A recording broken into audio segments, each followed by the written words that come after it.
Hello everyone, welcome back to Fitted Technologies. In today's video, I'm going to show you how to do crash simulation on a crash box that has circular shape. So here we're going to use contact algorithm, explicit dynamic simulations. We're going to plot the force time curve from these test cases. And I'm going to show you how to use stress strain curve for plasticity. So if you're interested in that, stay tuned. Okay, so now let's discuss about the model. So this is the problem. So this is the impactor. So this is the specimen. It will be impacted with a impactor with mass 250 kilograms, and then your tube, steel tube, will be crushed, right? So this is the way it is fixed into the grip area. It's a fixture like this. So there is a slit here. The depth of the slit is 15 millimeters, right? So it will stay still there. It's a horizontal machine, impact machine. It's not vertical impact machine. And yeah, this is the tube. It's a rolled steel, and there is some kind of butt welding here. And for this moment, we will not, how to say, include the effect of the welding, like the heat affected zone. Usually, it's higher than the normal base steel, but in this case, we will not account for that. So this was the model I developed like 11 years ago, or maybe 12 years ago. I was I used LS Dyna back then, and this shell element formulation used a Belitsko size element formulation. I'm not sure is it if it's the same with the one in Abaqus or not. And this is the impactor. I modeled the impactor, and the impactor has a mass of 5 kilograms, I think. So it gives additional mass. And this is the data for the stress strain curve. I have the data for various strain rates. So we perform testing at the several strain rate. This one is by using a standard tensile test machine, while the red, the blue, the green, and the pink curves have been obtained by using a specialized, customized, homemade machine for intermediate strain rate range. So this was the simulation result. It was pretty good, but in terms of deformation shape, it was pretty good. It's just that I feel like back then the folding is too thin. I mean, I was I have a doubt about the quality of the contact between this shell element, the self contact. I'm not really sure that the LS Dyna captured the contact correctly, and that's why I believe that the stress, the forces obtained from the simulation is a bit lower compared to the one in the experiments. It's around 20% lower. The material is called DDQ. It's a deep drawing quality steel. So this is the kind of steel that is purposefully designed for a deep drawing process, and the impact velocity is 6 meter per second, and the diameter is 80. So the diameter is 80, the thickness is 1.6, the length is 215 millimeters length. And that's it. Now let's jump into the abacus. So here I'm in my abacus. Make sure you are in module part. And okay, I will not be explaining like too much detail what should I click, because this is not introduction video. So you need to check my other video, my introduction video, if you want to know how to use abacus from the beginning, how to rotate the model, how to do many simple things. Now, so let's make it quick. Click here, 3D, and 3D, we want to make 3D deformable, but now we're going to model with shell.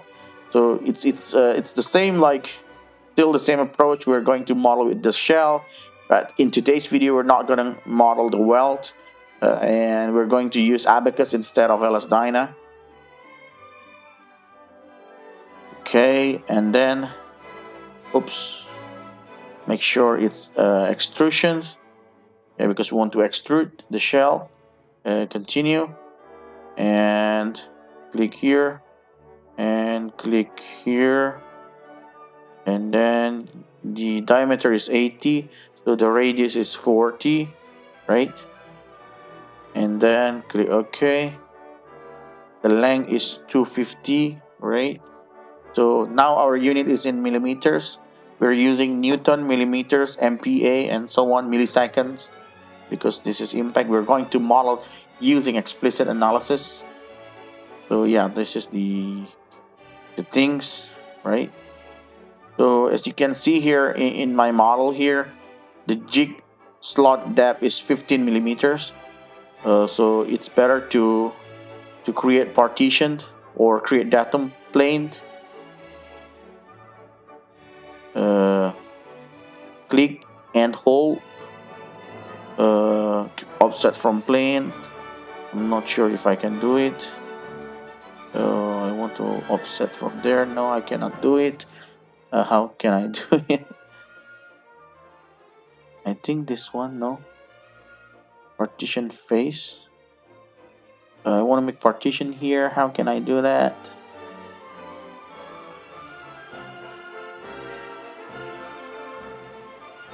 Okay. Select a oh, I cannot make a datum plane. Datum plane.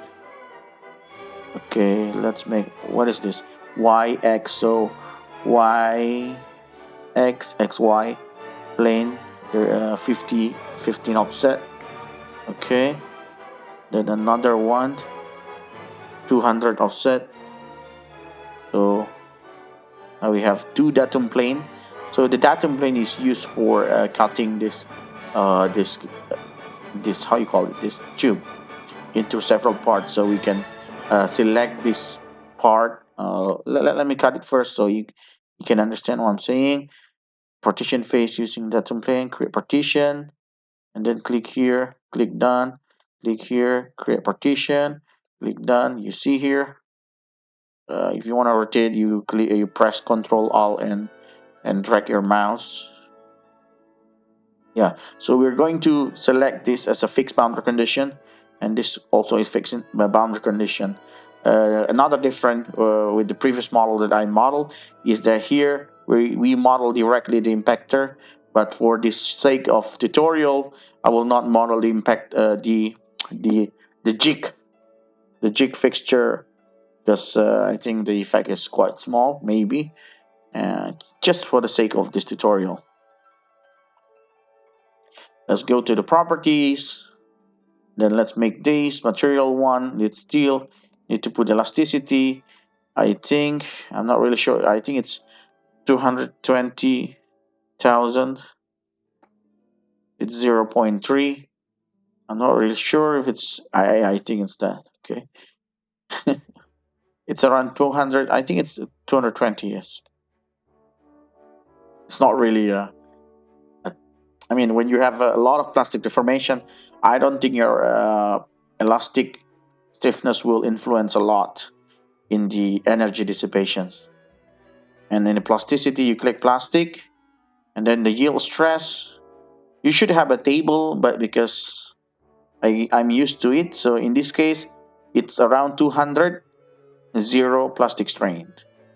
So it's a 200 MPa, it's zero, and then I'm too lazy to put all the lines. So let's here.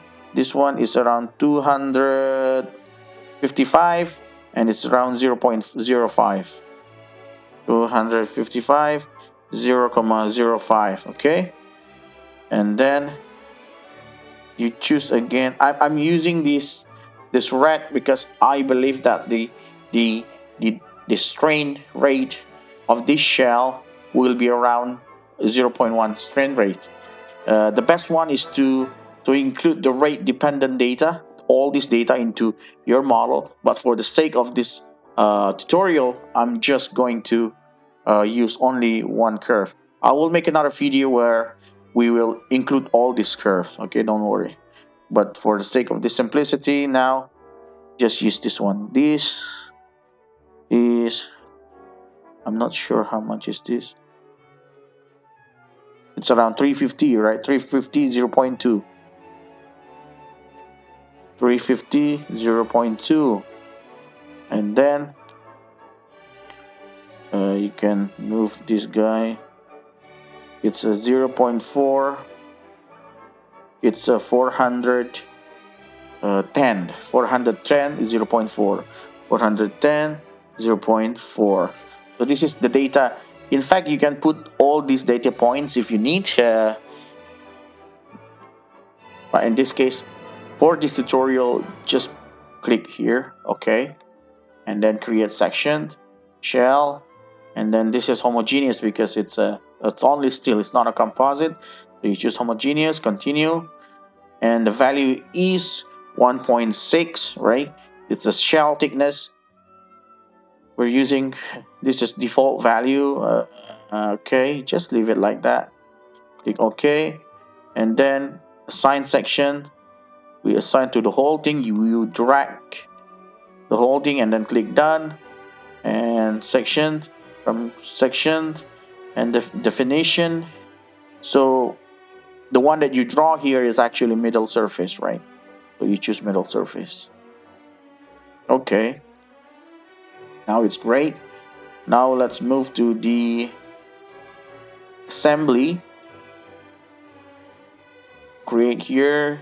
Okay, it's pretty simple process and step. If I'm not mistaken, the process will take 25 milliseconds. So create steps. We are going to use dynamic explicit. We turn on nonlinear geometry. It's 25 milliseconds. Okay. Mesh scaling, we don't need any other things. It's okay. Click here. We added evenly spaced time interval 20. Yeah, 20 is good. No, let's make 100. Also the energy. You click here. Click here. Also, oh, they choose 200 by default.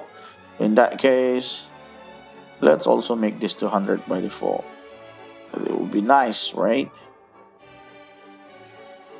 Okay, dismiss. The interactions. In this case, do we need interaction?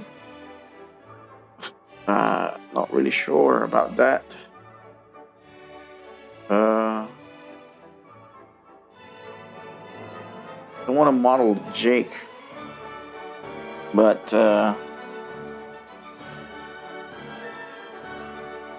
okay, let's model the Jake, the impactor. Let's make the impactor pretty simple. It's 3D, not deformable, discrete rigid, and it's solid, extrusion. And let's make it, I don't know how much, 50 by 50? No, 500 by 500? Yeah, maybe 80. 200 by 200. 200 by 200. Okay, so it's quite big. And the depth was, I think, 25. Okay.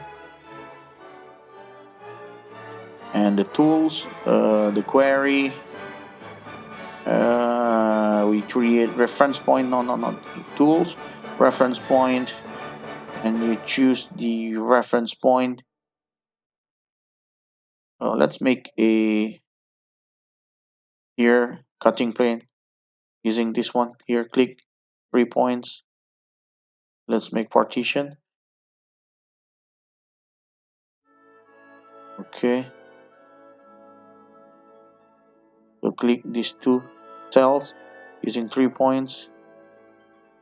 So you click this guy.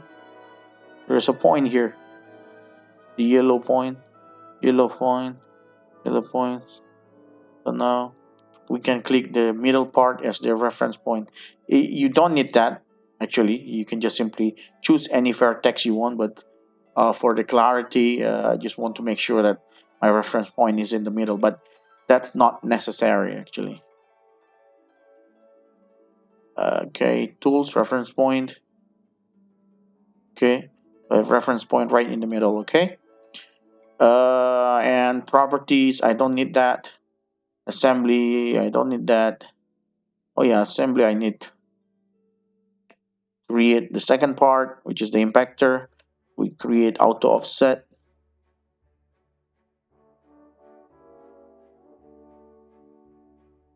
Oh, it cannot be. It can. A rigid part cannot be instanced in the assembly. It can be converted to a shell. In the part model. So let's convert first. This is the solid. Where is it? Part. No, from solid transform. Where was it? I think this one, right?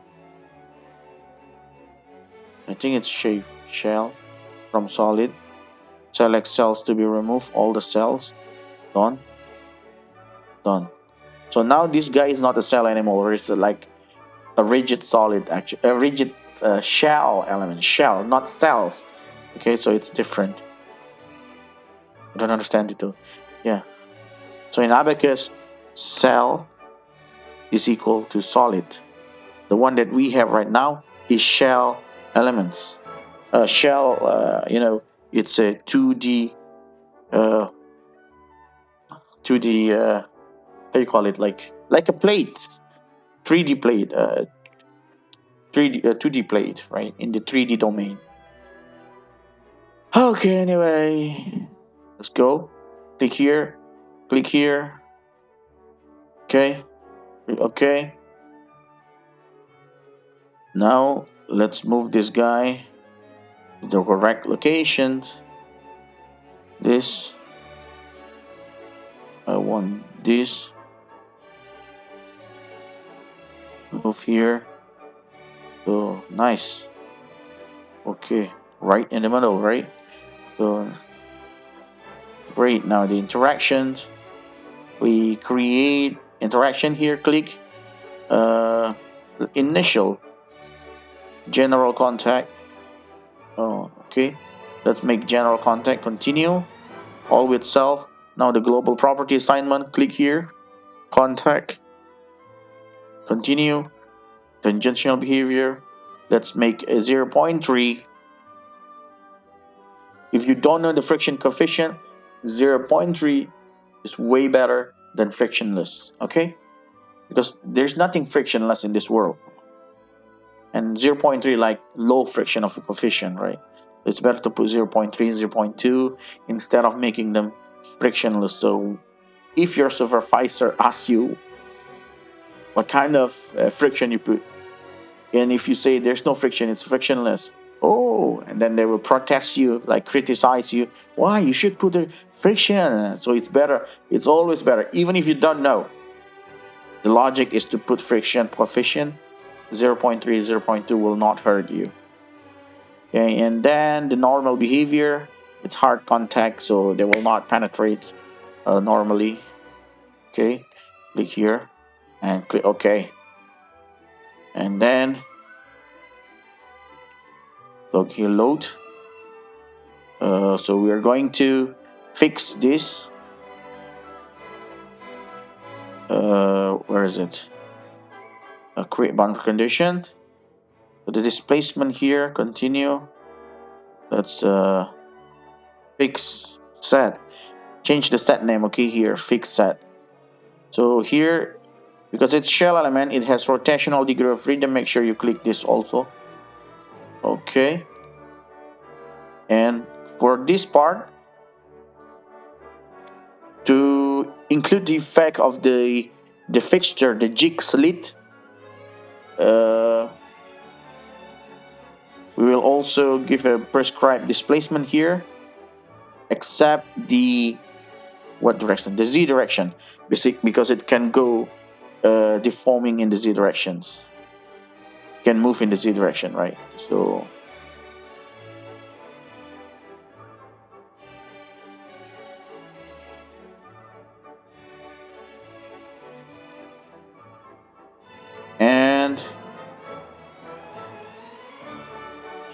and the impactor, let's give a, how you call it, I forgot how to give inertia. I think it should be in the tools, or maybe it should be in the interaction feature tools, inertia. So you give the point mass. Continue. You click this RP. Okay, isotropic. It's 250 kilograms. Not sure the unit here. Is it kilograms? If you don't know, you can check this.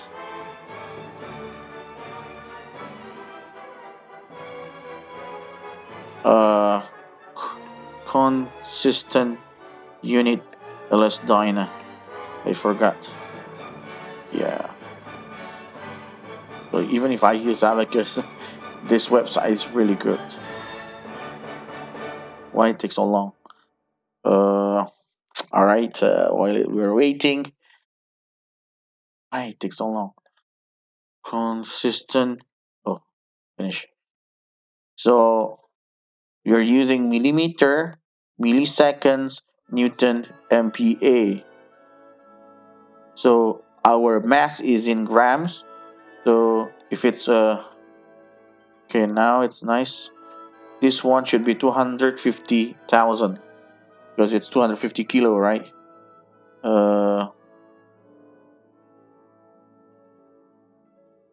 I think it's good, right? It's inertia. Okay, click OK, and then give the speed to this load, and let's here. I think it's here. Create predefined field. Step one. It should be initial state. Is it that? No, it should be mechanical, like mechanical velocity, initial velocity. Yeah, continue, and we choose this RP. So it's not a constant velocity; it's initial velocity. So it's in the z direction, right? In the z direction, it should be 6 meter per second or millimeter per millisecond. It's the same. Okay, it should be minus, I think. So the direction was correct. Yes. Okay, nice. Okay, now let's mesh it.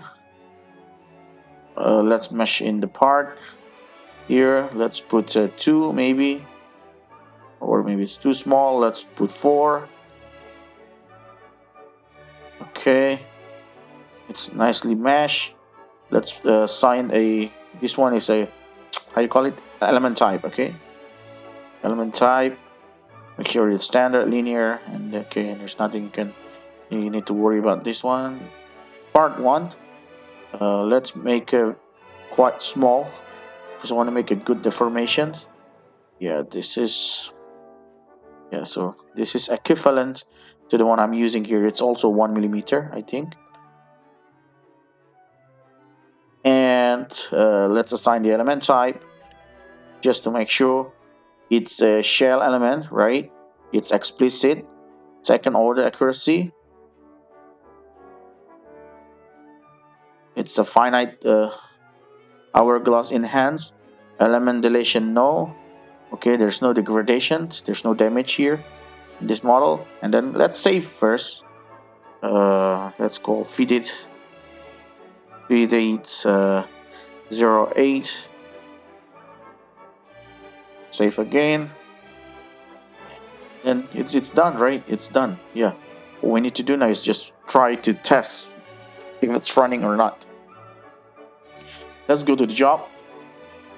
Create job number 1. Okay, continue. You can put any processor you want. I'm using 2 processor right now because I don't want to burden my PC too much. In total I have 4, so I use 50. So the difference between explicit and the Abacus standard, or when you're using general static, in general static, the default was to use the double precision analysis. So they're using double precision means that when they're calculating, they use 16 floating point behind decimals. Okay, while here the default was single, so it's only used 8 floating points behind decimals. So you want to make double for accurate simulations if you need. If you don't need, when do we don't need data? Sometimes you just want like to check, like to have a rough guess before you refine your mass. In that case, you might want to, speed up your simulation. Just use 8 floating point single precisions, because you don't need to the actual number. You just want to get the estimate. For example, your boss give you a task and you want to estimate how long you will finish, and then you want to estimate how long the simulation will run, and then you can check, like, just estimate estimation. Okay, a rough guess. Click and submit.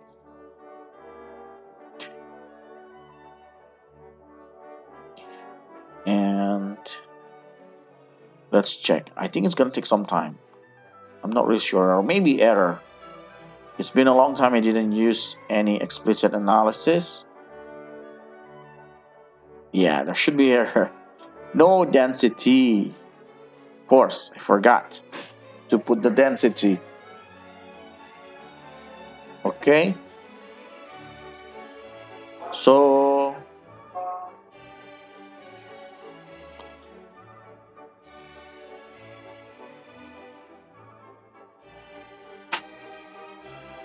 steel density.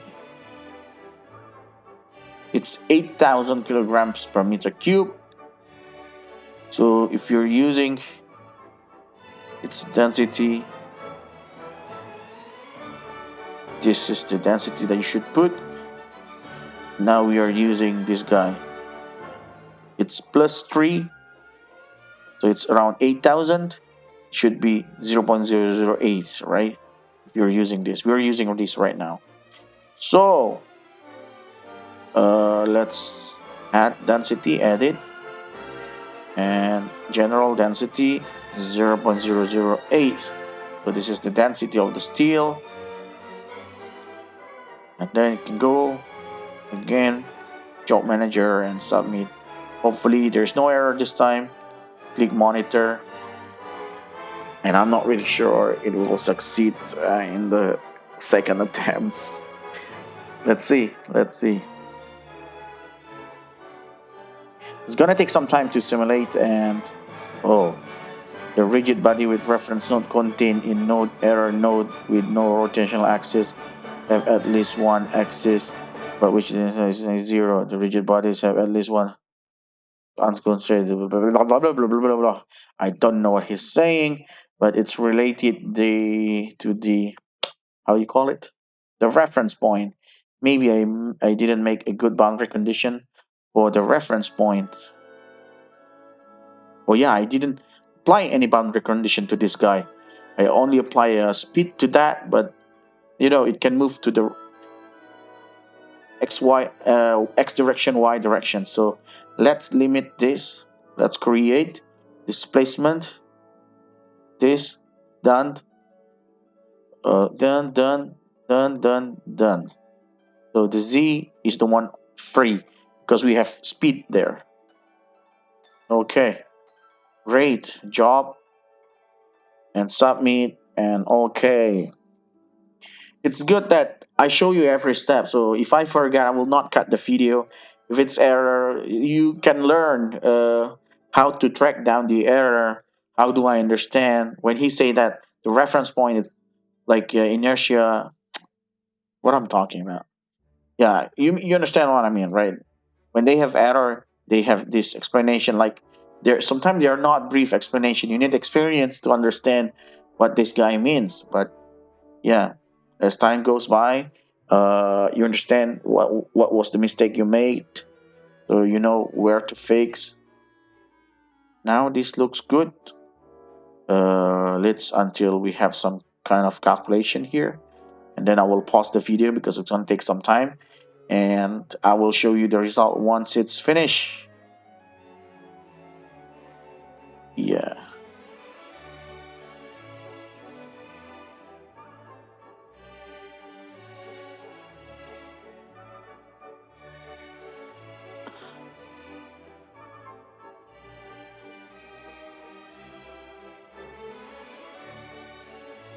Okay, it's okay.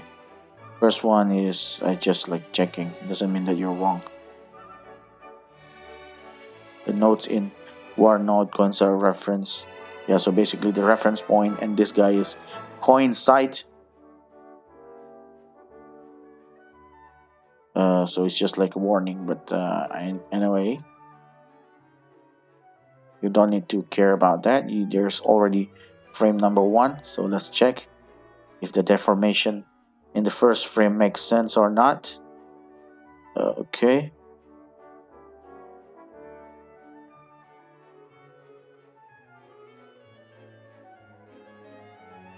okay, okay. Now it works. Let's wait until the simulation totally finish. Hopefully there is no error. See you later. Okay, so the simulation has been completed. Let's check the monitor. Yeah, you see here the total step time is 25 milliseconds. There are 200 frames. Click results, and this is the result.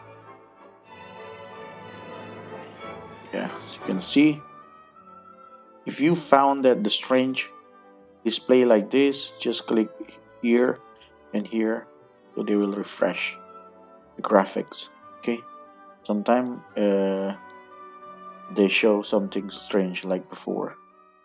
Okay, so you can play here deform shape. This is the deformations, and you can play here animate. So there's the deformation here, second folding, the third folding, the fourth folding, and so on. As you can see here, actually there's a little bit energy. So if you want to have full folding simulated, you need to increase the step time. In this case, I simulate only 25 milliseconds. Maybe you need to have like maybe I don't know 35 milliseconds to capture the whole folding. Because if you see here, there's a little bit energy remains. Okay, so it's good. So if we compare these, there's a little bit different here. Here, there's a different kind of deformation. We call it diamond deformation, while the one in Abaqus is called concertina deformation. It's concertin, it's concentrated, or how you call it, uniform deformations.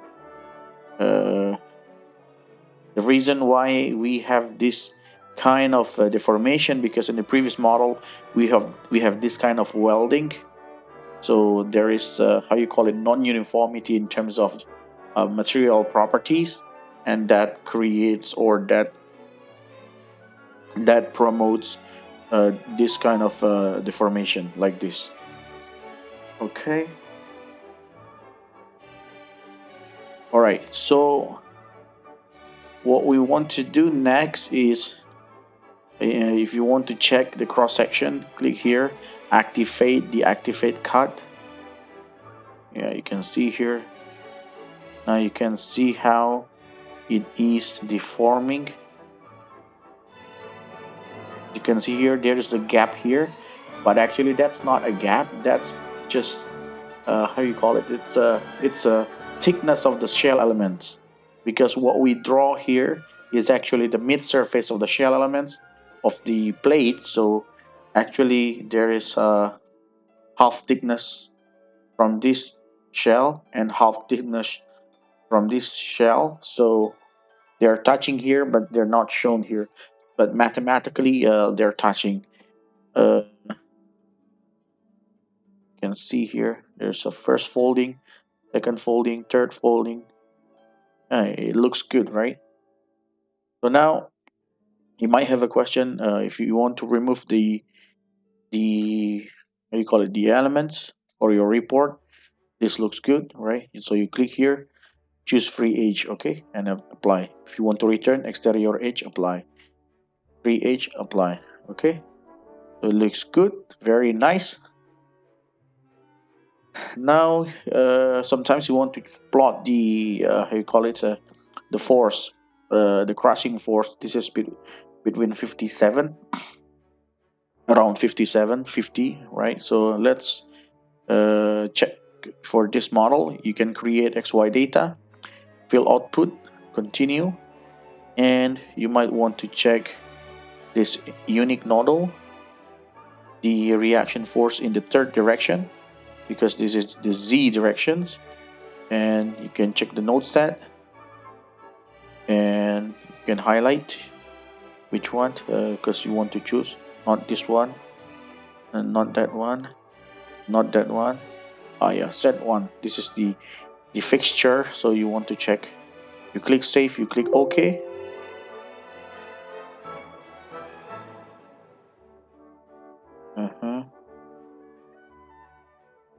Alright, so there are 1, 2 until I don't know how much is this. There are 4,518 nodals. So you don't want the force at each nodal, you want the summation of them, right? You create, you operate on XY, continue, and you click sum, or you can type double bracket, double, how you call it, double comma, or double bracket, right? You click here, and then you drag, you press shift, you click, add to expression, save as. It's going to take a long time because there are 4,000 data. Okay, and click OK. And the data is here, XY data 1. So you can plot right now. So this is the force versus time. If you want, you can also plot the displacement of the impactor. So later you can plot the force versus displacement if you want. As you can see here, the average is around 40 something, right? Around 50. So here is around 50. There's a little bit different here. The experiment around 74. The simulation using Elastana using 57. Several reasons. Because first, the deformation mode is different with the LS Dyna one. And the second one is that we don't include the welding. And what's most important is because the data. Actually, if you remember, I put the data for the simulation for 0.1 per second strain rate. While actually in our simulation, if you want to check, you can check the strain rate of the model, which is not 0.1. How to check that data? There is a, you can check by plotting the here you choose integration point, and then you check PEEQ and nodes and edit selection. Choose any nodals you want, for example, dot, and then plot. As you can see here, the plastic strain goes from 0 to 0.5, yeah, around 0.5 within, I don't know how many seconds is this, within 5 seconds, right? 5 milliseconds from 15 to 20. So if you estimate the strain rate, there is 0.5 strain within 5 milliseconds, means there is a strain rate of 100. So instead of using the data from 0.1, the most wise procedure, or the most wise things you need to do is to use the data from this 100 per second instead of this 0.1 per second. But the best practice is actually to use the rate dependent model, the viscoplastic model. So instead of using only one curve, you need to put all the data. So for each element, the strain rate is different. So Abaqus will automatically interpolate the data that they need. That will be the content for the next YouTube videos that I'm going to make. We're going to discuss about the viscoplasticity in the next videos, hopefully. But for this, we only limit to this kind of simulation. Now we understand that we do not provide Abaqus with the correct data, because actually the deformation happens at high strain rate, 100 per second. So we should in fact give this data, this ping data, okay? And yep, that's it. And I think that's enough for today. See you in the next tutorial. In the next tutorial, we're going to do physical plastic simulations, and we instead of using shell, we're going to use continuum shell, and also we're going to use axisymmetric, and to check what are the difference. Okay, and bye bye, guys. Don't forget to like, share, and subscribe.